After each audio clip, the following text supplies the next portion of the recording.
மதுரையில் உள்ள அழகர் கோயிலின் பிரதானமான புராணக் கதை பற்றி உங்களுக்கு தெரியுமா?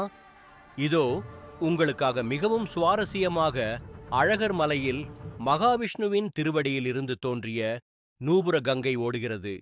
சுதபஸ் என்ற முனிவர் இந்த நூபுர கங்கையில் நீராடி மகாவிஷ்ணுவின் நினைவில் தவத்தில் ஆழ்ந்திருந்தார்.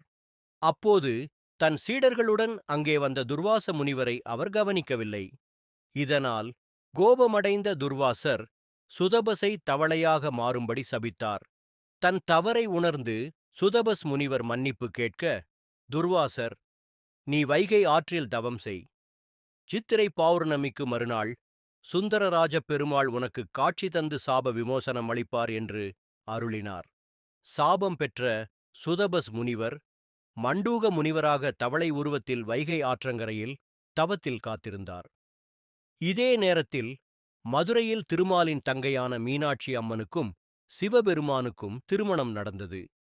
தனது தங்கை திருமணத்தைக் காணவும் சீதனம் கொடுக்கவும் அழகர் மலையில் இருந்து பெருமாள் கள்ளழகர் திருக்கோலத்தில் மதுரைக்கு புறப்பட்டார். அழகர் மதுரைக்கு வந்து சேர்வதற்கு முன்பே திருமணம் முடிந்துவிட்டது. அடுத்தபடியாக மண்டூக முனிவரின் தவத்தை முடிக்கும் விதமாக கள்ளழகர் குதிரை வாகனத்தில் வைகை ஆற்றில் இறங்கினார்.